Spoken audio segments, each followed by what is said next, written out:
দেখুন, প্রথমেই একটা কথা বলি।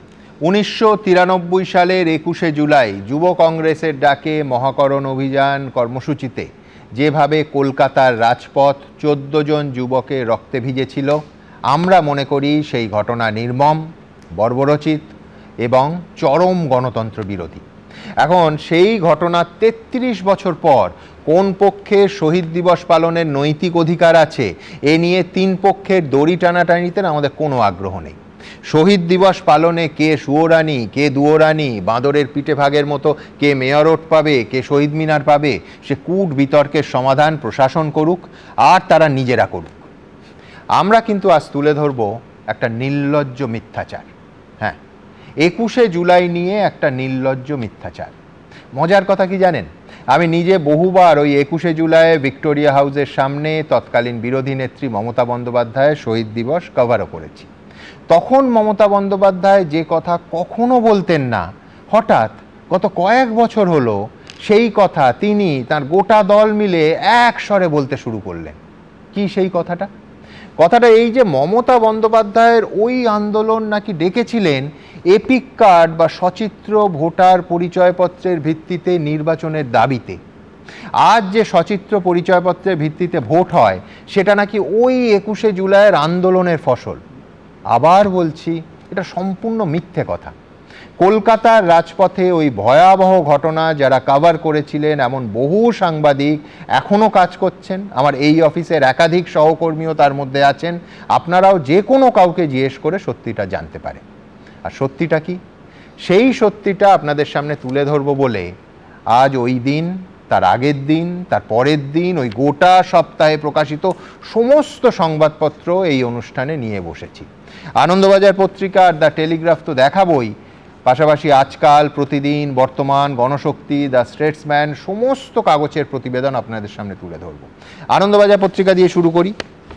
দেখতে পাচ্ছেন 21শে জুলাই সকালের কাগজ, লেখা হচ্ছে আজ বুধবার মমতা বন্দ্যোপাধ্যায়ের প্রস্তাবিত মহাকরণ অবরোধ কর্মসূচি নিয়ে রাজ্য সরকার এবং যুব কংগ্রেস দুপক্ষের মুখোমুখি মোকাবিলা।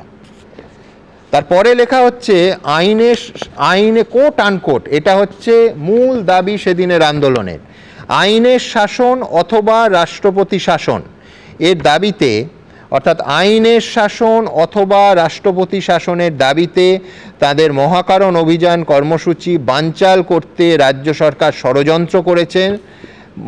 মঙ্গলবার সরাসরি এই অভিযোগ এনেছেন মমতা বন্দ্যোপাধ্যায়, ইত্যাদি ইত্যাদি। আনন্দবাজার গেল। আজকাল পত্রিকা 21 তারিখের আজকাল পত্রিকা লিখছে যে মমতা বলেন রাষ্ট্রপতি শাসন আর বাংলা বাঁচানোর দাবিতে এই মহাকরণ অভিযান। একেবারে স্পষ্ট শব্দে আজকাল পত্রিকা। প্রতিদিনে আসি, পরের দিনের প্রতিদিন, অর্থাৎ যখন ভয়ঙ্কর সেই ঘটনা ঘটে গেছে 22 তারিখে, 21 তারিখে তো আছেই, একই কথা 22 তারিখের প্রতিদিন পত্রিকায়। এই হচ্ছে সেই কাগজ। তাতে লেখা হচ্ছে পুলিশ জ্যোতিবাবুকে রক্ষা করতে পারবে না, পশ্চিমবঙ্গে আমরা রাষ্ট্রপতি শাসন চাই। বুধবার যুব কংগ্রেসের ডাকা মহাকরণ অবরোধে মেয়র ওদের জমায়েতে মমতা বন্দ্যোপাধ্যায় ওই জমায়েত থেকে তারপরে অশান্তি হয় এই কথা বলেন। অর্থাৎ দাবি ছিল স্পষ্ট, আমরা রাষ্ট্রপতি শাসন চাই। এবার আসি বর্তমান কাগজে একেবারে 21 তারিখ সকালেই খুব স্পষ্ট যে প্রমাণ হয়ে যাচ্ছে 356 ধারা জারি করা কতটা বাস্তবসম্মত এবং এই দাবিতে মমতা বন্দ্যোপাধ্যায় যে আন্দোলন করছেন। বর্তমান পত্রিকার একেবারে প্রথম পাতা। টেলিগ্রাফ আলাদা করে পড়ছি না, দ্য স্টেটসম্যান, দ্য টেলিগ্রাফ আগের দিন, এটা হচ্ছে তার পরের দিনের টেলিগ্রাফের মাস্টেড। গণশক্তি, অনির্বাণ বলতে পারে গণশক্তি কেন পড়ছেন, আমি পড়ছি না, সত্যি সত্যি অফিসিয়াল সিপিএমের মুখপত্র। কিন্তু কথা হচ্ছে বর্তমানও যা লিখছে, গণশক্তিও তাই লিখছে, টেলিগ্রাফও তাই লিখছে, দ্য স্টেটসম্যান পত্রিকাও তাই লিখছে। অর্থাৎ ওটাই লিখতে। হ্যাঁ, আসল তথ্যটা হচ্ছে এপিক কার্ড এটার ইস্যুই ছিল না। এখানে আমি থামছি না। এ তো গেল পশ্চিমবঙ্গের যাবতীয় সংবাদপত্রের রিপোর্টিং। এবার আসি আরেকটা বিস্ফোরক তথ্যে। 1993 সালে এই ঘটনার প্রেক্ষিতে এপিক কার্ড চালু হয়নি, তার কারণ সেটা চালু হতে পারে না। টিএন সেশন লাগাতার লড়াই করে 93 সালেই এপিক কার্ড ইন্ট্রোডিউস করে দিয়েছে, নেশন ওয়াইড ডেবিউ হয়ে গেছে ওই বছরে, কোনো আন্দোলনের ফল হিসেবে নয়। ভোটের জালিয়াতি আটকাতে এপিক কার্ড ইন্ট্রোডিউসড হয়ে গেছে, যার ফলে দেখবেন এপিক কার্ডের সময়সীমা শুরু হয় যে কোনো ইন্টারনেট এডিশন, যে কোনো ইন্টারনেটে গিয়ে খুঁজুন 1993-তে। তার কারণ ওই 93 সালেই এপিক কার্ডের চলতি নাম হয়ে গেছে সেশন কার্ড। আর সব থেকে বড় কথা, 21শে জুলাইয়ের যুব কংগ্রেস আন্দোলনের দাবি ছিল, আবার বলছি, এপিক কার্ড চালু 1 থেকে 10, তার একটাও দাবি ছিল না, এপিক কার্ডের কোনো উল্লেখই ছিল না।